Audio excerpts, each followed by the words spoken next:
I bought my own house and let my retired parents live with me. Then mom moved my brother in and demanded my room. When I refused, they threw my belongings out. So I gave them 24 hours to leave. So I am a 26-year-old male, and for the past year or so, I have been living with my parents in the city. Sounds pretty basic, right? But it is not what you think. This was not a move back home because I could not afford rent. I am actually the one who bought the house.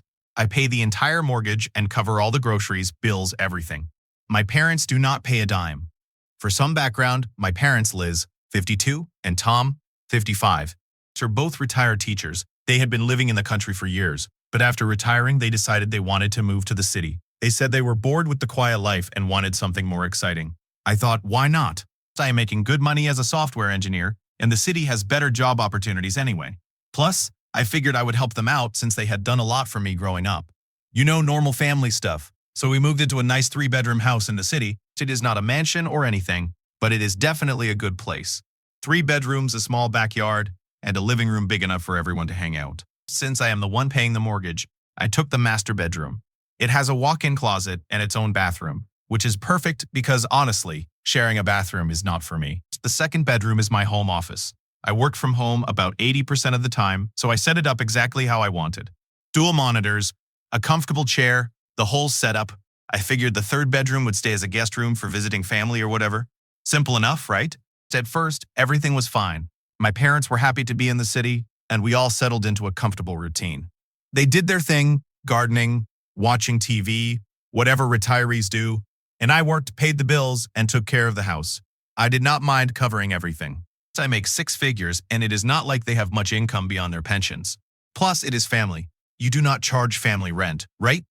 Then came the turning point, and it happened faster than I expected. One day at breakfast, my mom casually mentioned, "You know, your brother Jake and Emma are thinking about moving to the city. They are not doing so well back in the old town, and Emma's pregnant." She said they could really use the help. At first, I did not think much of it. Jake, 28, and Emma, 26, had always been the kind of couple who bounced from one bad situation to another. They were not exactly struggling, but they were not thriving either. And with Emma being pregnant, that added a whole new layer. I assumed they would move to the city and get a small apartment or something. But no, my mom had other plans. A few days later, she sat me down and in a very casual tone said, "We have invited Jake and Emma to stay with us. It will just be for a little while until they get back on their feet." This is where I should have seen it coming, but I did not. I just nodded, thinking, okay, they will stay for a bit and then find their own place. What I did not realize was that this was only the beginning. My parents did not ask if I was okay with it. They told me after they had already invited them. I was still processing everything when Jake and Emma showed up a week later with bags in hand, looking like they planned to stay long term. So now they are living with us, and right away it is obvious they are not treating this as temporary. I can already feel the stress building because I am the one paying for everything. Groceries, utilities, mortgage, all of it. And now there are 2 more people to support. No one even checked with me. They just moved in like it was completely normal. Do not get me wrong. I love my brother. He is family. But Jake is not exactly responsible. He is the kind of person who constantly ends up in messy situations and relies on others to fix them. And Emma, while nice enough, has this entitled attitude that really gets under my skin. It is like because she is pregnant, she expects special treatment from everyone. Then, things started to get worse. A couple of days after moving in, Emma began making little comments, the kind that seem harmless, but are actually irritating. She would say things like, "This place is so big. It must be hard for you to clean all of this by yourself," or "I cannot wait until the baby is here. We are going to need a lot of space for all the baby stuff." At first, I did not think much of it, but then came the real kicker. One evening, after I had just finished a long day of work, Jake and Emma pulled me aside and said they wanted to talk. I thought, all right, maybe they are going to apologize for taking up space and eating all the food without offering to help. But nope. Instead, Emma casually said, "So we have been thinking it would make more sense for us to take the master bedroom." I just stared at her. I could not believe what I was hearing. "We need more space," Jake added, like it was obvious. "The baby is going to need a lot of stuff, and your room has the walk-in closet and the private bathroom. Keep in mind, I pay the entire mortgage. The house is in my name. I also pay for all the groceries, and I have been supporting the whole household without asking for anything in return. And here they were, asking me to give up my own bedroom. I was floored. I could not even respond right away. It was like the audacity hit me all at once. Finally, I said, why don't you just take the spare room? It is plenty big, and it is already set up for guests. Emma was not having it, but that room does not have a walk-in closet, and the baby is going to need space. I stared at them for a few seconds, trying to stay calm. I am not giving up my room, I said, keeping my voice as steady as I could. You can have the spare room, or you can find somewhere else to stay. Jake looked a little shocked that I was not just giving in, but Emma looked downright offended. That is when I realized this was not going to end well. After that awkward conversation, where Jake and Emma straight up asked me to give up my room, I thought maybe, just maybe, they would realize how ridiculous they sounded and back off. I mean, who in their right mind asks the person paying the mortgage, buying the groceries, and keeping the lights on to give up their space like that? But of course, that is not what happened. Over the next couple of days, I started noticing small things. For one, Jake and Emma were suddenly very comfortable. Too comfortable. They spread their belongings all over the living room, left their shoes by the couch, and Emma was already talking about where she was going to put all the baby stuff. Like the house was theirs. I did not say anything yet, but I could feel it building inside me. That sense that something was about to go down. One day, I had to go into the office for a few hours. Normally, I work from home, but sometimes I have meetings I cannot miss. Anyway, I came back. It's around lunchtime to grab something to eat, and as soon as I walked in, something felt off. My stuff, my personal belongings, were in the hallway. My clothes were piled on the floor. My computer monitor was sitting there unplugged, like someone had been in the middle of moving it. My heart started racing, because I already knew what this meant. But I had to see it for myself. I walked to my room, and sure enough, there was Emma standing in the middle of it, packing up the last of my things. She did not even look surprised when I walked in. She just glanced over at me like, oh, hey, I was just finishing up. I could not believe it. What the hell are you doing? I blurted out, probably louder than I meant to. She had the nerve to stay completely calm, like this was no big deal. Your mom said we could start moving our stuff in here. The baby is coming soon, and we need the space, she said, like it was the most normal thing in the world. I could feel my blood boiling. My mom who does not pay a single cent toward the mortgage, thought it was okay to just hand over my room to Jake and Emma without even talking to me. I was not about to let this slide. No, I said, stepping into the room. You are not moving into my room. I already told you to take the guest room. Emma did not like that. She crossed her arms and gave me a look like I was the one being unreasonable. The guest room is too small for the baby, and there is no closet. We need more space. I was not backing down. I do not care. You are not taking my room. I am the one paying the mortgage. I am the one who has been paying for everything in this house. And you and Jake are not even contributing anything. If you need more space, you are welcome to find your own place. At that point, I was really angry, and I could tell Emma was getting upset too. But I did not care. She still did not back down. Swan, your mom said it was fine, she repeated, like that was the final word.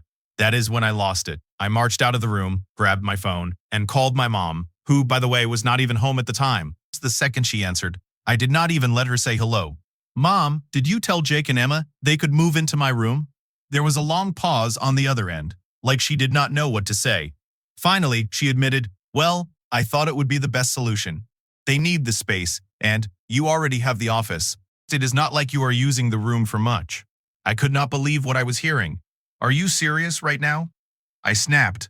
I pay the mortgage. I pay for all the groceries. I pay for all the groceries. I pay the bills. And you think it is okay for Jake and Emma to just take over my room? My mom tried to calm me down, saying it was not a big deal and that we are all family, but I was done listening. I am not giving them my room, and if they do not move their stuff out, they are going to need to find another place to stay. By that point, Emma must have heard me because she came storming out of the room, looking furious. You are seriously going to throw us out with a baby on the way? That is when Jake walked in. He must have heard the commotion from outside because he came in looking just as angry. What is going on? He demanded. So I laid it out for him. What is going on is your wife thinks she can just take over my room without even asking. And I am telling you both right now. It is not happening. You can either stay in the guest room or you can leave. Jake was not happy about that. He got defensive, saying how they are family and how I should be willing to make sacrifices for them. But at that point, I was beyond reasoning. Sacrifices? I am already paying for this entire house. What are you contributing? Huh? Nothing. And now you think you can just walk in and take over. The yelling got loud, and it was clear that neither side was backing down. My mom tried calling me back, but I ignored it. I was too angry to deal with her excuses. Jake kept going on about how I was not being fair, how they had a baby on the way, and how families should stick together during tough times, but I had had enough. I turned to both of them and said, "You have until the end of the day to move your stuff out of my room. If you do not, I will move it out for you." Emma stormed off, slamming the door behind her, and Jake just stood there glaring at me like I was the bad guy. But I did not care. I was not about to let them walk all over me in my own house, especially when I am the one paying for everything. For the rest of the day, I stayed in my office, trying to cool down. I did not want to deal with either of them, and I knew if I went back out there, it would just turn into another argument. But deep down, I knew this was just the beginning. They were not going to take this quietly, and I had a feeling my mom would get involved again. Still, I was not about to back down either. It's not this time. After that blow-up with Jake and Emma, I thought maybe, just maybe, they would finally back off. I had been crystal clear. My room was not up for grabs, and they either stayed in the guest room or found somewhere else to live. It seemed simple enough to me, but of course things did not go that smoothly. The next day, I mostly kept to myself. I was not looking for more drama, and honestly, I was still fuming from how everything had gone down. I spent most of my time working in the office trying to pretend everything was normal. But by the time dinner came around, I could feel the tension in the air. It was like everyone was avoiding each other, tiptoeing around the elephant in the room. I did not mind the silence. If Jake and Emma were finally going to stay in the guest room without causing more problems, I figured I could live with that. But then something happened that pushed me over the edge. That evening, I walked into the kitchen to grab some food. I had bought all the groceries like I always do. But when I opened the fridge, it was practically empty. I am talking about food I had just bought 2 days ago. Gone. I checked the freezer. Same thing. I knew my parents did not eat like that. And it was not me, obviously. So who else could it be? Jake and Emma. They had probably helped themselves to everything without even asking. I was already irritated, but I tried to brush it off thinking, whatever, I will just pick up more tomorrow. But it was not just the food. When I went to sit down at the table to eat, my mom came into the kitchen. Avoiding eye contact, she quietly made plates for herself, my dad, Jake, and Emma, and then did not make one for me. At first, I thought she must have forgotten, so I waited. But she finished serving everyone and sat down. I was left standing there like an idiot, watching as they all started eating. I am not going to lie. I felt the anger rising again. It was like they were all punishing me for standing up for myself. I looked at my mom, trying to stay calm. "You did not make me a plate." She barely looked up. "You do not want to help the family. You do not eat with the family," she said casually, like she was commenting on the weather. I could not believe what I was hearing.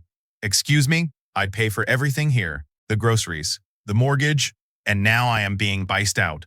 My dad just sighed and kept eating like nothing was happening, which only made me angrier. Jake and Emma sat there with smug expressions, like they had won some kind of power play. Emma even had the nerve to smile at me when I walked by. I could not take it any more. I was not about to be treated like an outsider in the house I pay for. I slammed the fridge door shut and stormed out of the kitchen, my mind racing. I knew what I had to do next. I went straight to my room, grabbed my laptop, and started looking up eviction notices. If they did not want to treat me with respect, they could find somewhere else to live. Enough was enough. I am not a free hotel. Within an hour, I had the documents ready. I printed 2 sets, one for Jake and Emma and one for my parents. It felt strange kicking out my own family, but at that point, they had crossed the line. They had been disrespecting me for weeks, acting like the house was theirs, and then freezing me out because I would not give in to their demands. I was not going to tolerate it anymore. Once the notices were printed, I walked into the living room where everyone was sitting, pretending like nothing was wrong.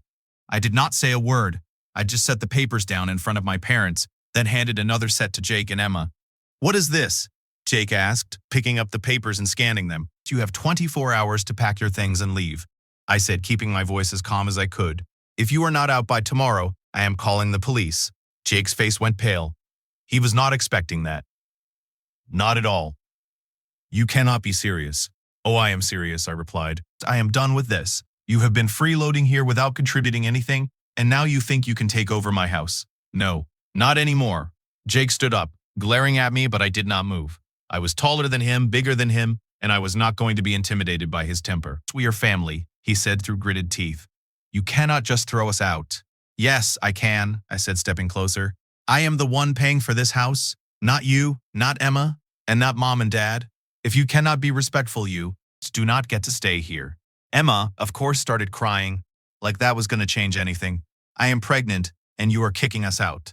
"What kind of brother are you? I am the brother who has been paying for everything while you two take advantage of me." I shot back. "You have 24 hours. That is more than generous." Jake looked like he wanted to keep arguing, but I could see it starting to sink in. I was not bluffing. My mom, who had been sitting quietly the whole time, finally spoke. You cannot do this, honey. They are your brother and sister-in-law. This is family. But I did not care anymore. I already have, I said, pointing to the eviction notice in her hands. You have 30 days to find somewhere else too. If you are not gone by then, I will be taking legal action. The room went completely silent after that. My dad did not say a word. He just sat there staring at the table, like he did not know what to do. My mom looked like she was about to cry, but I was not backing down. This was not about being nice anymore. This was about standing up for myself and refusing to let them walk all over me. After a few long minutes, I walked back to my room, leaving them to process everything. I locked the door, sat down at my desk, and took a deep breath. I had just done something I never thought I would have to do. Kick out my own family. But you know what? It felt good. It felt right. I was not going to be taken advantage of anymore. The house stayed completely quiet for the rest of the night. No one came to my door. No one tried to argue. I think they all realized I was not playing around anymore. If they did not respect me, they did not deserve to live there. I slept better that night than I had in weeks. Update 1. After handing out those eviction notices, I figured the tension in the house would either explode or everyone would finally back off and take me seriously. Either way, I knew there was no going back. I had drawn my line in the sand, and I was not about to let anyone cross it again. But instead of the blow-up I expected, the house got quiet. Too quiet, honestly. The next morning, I woke up early, earlier than usual, because I could not really sleep. I guess I was waiting for something to happen. Maybe Jake would come banging on my door, demanding I change my mind, or maybe my parents would start pleading with me to reconsider. But none of that happened. When I finally went into the kitchen to make breakfast, it was empty. No one was up yet. No Jake, no Emma, no parents. For a moment, I thought maybe they had packed up overnight and left without saying anything, but I knew that was just wishful thinking. I made my coffee, sat down at the table, and waited. I was not in the mood for small talk, and I was not going to explain myself again. What I had done was necessary. They had pushed me too far, and there was no way I could keep living like that. They did not respect me, and they definitely did not respect the fact that I was paying for everything. All I wanted was basic decency, and they could not even give me that. After a while, my mom came into the kitchen, looking like she had barely slept. She did not say anything at first. She just grabbed a cup of coffee and sat across from me. It was the first time we had been alone since I handed her the eviction notice. The silence hung in the air for what felt like forever before she finally spoke. Honey, she started, her voice soft and tired. I know things have gotten out of hand. I did not respond. I just stared at my coffee, waiting for whatever she was going to say next. I expected an apology, or at least some version of one, but I was not about to let her off easily. I did not realize how bad things had gotten between you and your brother. She continued, her voice cracking slightly. We were just trying to help them, and I guess I did not see how unfair it was to you. That caught me off guard. I was not expecting her to admit that, at least not so quickly. For a moment, I thought maybe she was finally starting to understand that I was not the villain here. But I still could not shake the frustration from everything that had happened. You did not just ignore what I wanted. I said, my voice sharper than I meant it to be. You sided with them every single time, like you just assumed I would roll over and let them take whatever they wanted. I know, she said quietly, but we thought, well, you have always been the strong one. Jake, he has never had it easy. That was always her excuse. Jake was not strong. Jake had struggled more. Jake needed more support. It was like they believed I had no limits just because I had my life together. And you think I have had it easy? I asked, my anger simmering just beneath the surface. I am the one who bought this house. I am the one who bought this house. I am the one paying the mortgage. I pay for the groceries. I have been carrying all of you. And you think I can just keep doing that forever? She looked down at her coffee and did not respond for a few seconds. I know you have done more than we could have asked for, but Jake, with the baby on the way, I cut her off. This is not about the baby. This is about respect, and you guys have not shown me any. She sighed, clearly exhausted, but I was not about to let her brush this off with a few tired excuses. You know, we just thought we were doing the right thing, she finally said. Jake and Emma, they do not have much. And whose fault is that? I shot back. I did not ask them to move in. I did not ask for any of this. They need to figure out their own lives, and you cannot keep bailing them out by throwing me under the bus.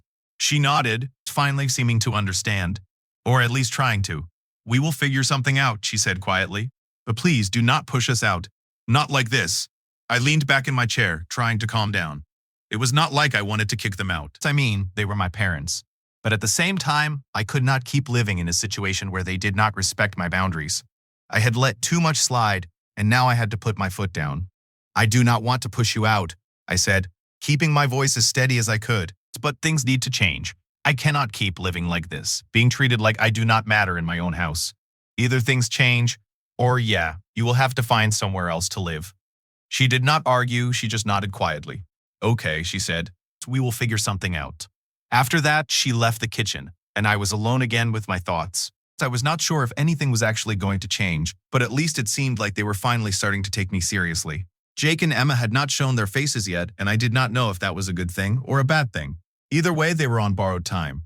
Later that afternoon, Jake finally showed up.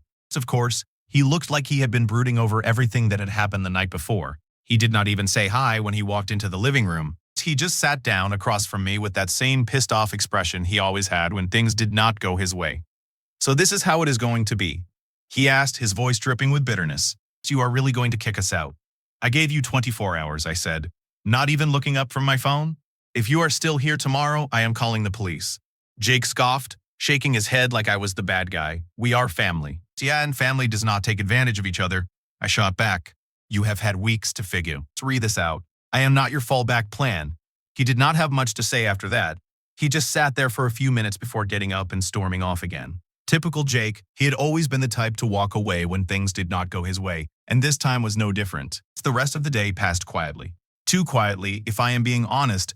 I did not know what Jake and Emma were going to do, but I was not about to change my mind. I had given them a clear deadline, and they knew I was not bluffing. The next 24 hours were going to decide everything. Update 2. The next morning, after all the chaos, I woke up and just lay there for a few minutes, staring at the ceiling. I knew this was the day. Jake and Emma had 24 hours, and now that deadline was running out. It was strange, though. I was not even angry anymore. I had already accepted what needed to happen. At that point, it was just about following through. When I got up and went into the kitchen, I immediately noticed the house felt different. Not tense exactly, but quiet, like the calm before something big. No one was in the kitchen, so I made myself some breakfast. The fridge was still pretty empty from the last time Jake and Emma went through the groceries, but I managed with what was left. As I sat there eating, I started thinking about how quickly everything had spiraled out of control. It was not that long ago that things were fine. My parents and I were getting along.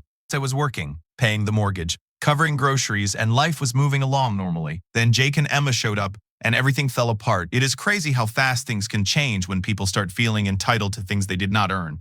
A couple of hours later, I heard someone coming down the hallway. It was my dad. He walked in quietly, grabbed a cup of coffee, and sat down across from me. He did not say anything. At first, just took a sip and looked out the window. Finally, he spoke. Jake and Emma are leaving today. I did not respond right away. I was not sure if he was telling me because they had decided to leave on their own, or if he was just reminding me of the deadline. Either way, I nodded and kept eating. They do not have anywhere to go, he continued, his voice low. They are going to stay at a motel for a while until they figure things out. I paused mid-bite and looked at him. Part of me felt bad, but a bigger part of me knew this was what had to happen.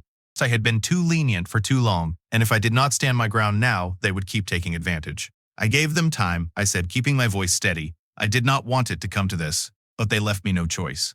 He did not argue or try to guilt-trip me, which surprised me. He just nodded and kept drinking his coffee. I think he finally understood that I was not backing down this time. After everything that had happened, there was no going back to how things used to be. Around noon, Jake and Emma started packing their things. I stayed in my room for most of it, not wanting to get dragged into another argument or listen to any more passive-aggressive comments. But after a while, I could hear Jake's voice getting louder down the hall, so I knew it was only a matter of time before something happened. Sure enough, not long after, he knocked on my door. I opened it, and he stood there, with the same pissed-off look he had had since I gave him the eviction notice. You are really going to let this happen? He asked, his voice sharp. You're just going to kick us out like this? I leaned against the doorframe, crossing my arms. I gave you 24 hours. I told you what needed to happen. He shook his head, jaw clenched. We are family, man. You do not do this to family. So I took a deep breath, trying to stay calm. Family does not take advantage of each other. I am not kicking you out for no reason. You have been freeloading here for weeks without contributing anything. So I have been paying the mortgage, the groceries, everything. And instead of being grateful, you tried to take my room and push me out of my own house. I am not letting that happen. Jake did not respond for a few seconds. I could tell he was angry, but there was nothing left for him to argue. He knew I was right, even if he did not want to admit it. So that is it, huh? He finally muttered. You are just throwing us out. I am giving you the same option I gave you yesterday, I replied. You can find somewhere else to live, or you can stay in the guest room and actually respect me and my space. But if you cannot do that, then yeah, you are leaving. Jake glared at me, then turned and walked away without another word. I closed the door and let out a long breath. It was exhausting, but I knew it had to be done. By mid-afternoon, Jake and Emma were gone. I did not see them leave, and honestly, I did not want to. I was not looking for some emotional goodbye. They packed their things, loaded up their car, and drove off without saying a word to me. The house felt different after they left, quieter, less tense. My parents did not say much to me that day. I think they were still processing everything that had happened. My mom looked upset, but she did not say anything. Maybe she finally realized that I was not the one who caused all of this. Jake and Emma had pushed me too far, and this was the result. That evening, my mom knocked on my door. She came in, sat on the edge of my bed, and stared at the floor for a while. I could tell she was trying to find the right words. "They are gone," she said softly. I nodded, not saying anything. "I never thought it would get to two." "'Tis his point," she admitted. "I did not realize how much pressure we were putting on you." I looked at her, feeling some of the frustration start to ease. "It is not that I did not want to help," I said, "but you treated me like I did not want to help." I said, "But you treated me like I did not matter, like my needs and my space were not important." "You are right. We should have seen it sooner." We sat in silence for a few minutes. I could tell she was upset, but at least she was starting to understand where I was coming from. "I do not want you and Dad to leave," I said, breaking the silence. "But if things do not change, I cannot live like this." She nodded again and slowly stood up. "We will figure it out," she said. "Things will be different, I promise." As she left the room, I felt a strange mix of relief and exhaustion. The situation with Jake and Emma was over, but there was still work to be done with my parents. I knew it would not be easy, but at least now it felt like they were willing to listen. For the first time in weeks, I felt like I could finally breathe again. The house was quiet, and the tension that had been hanging in the air was gone. It was not a perfect solution, but at least I had my space back.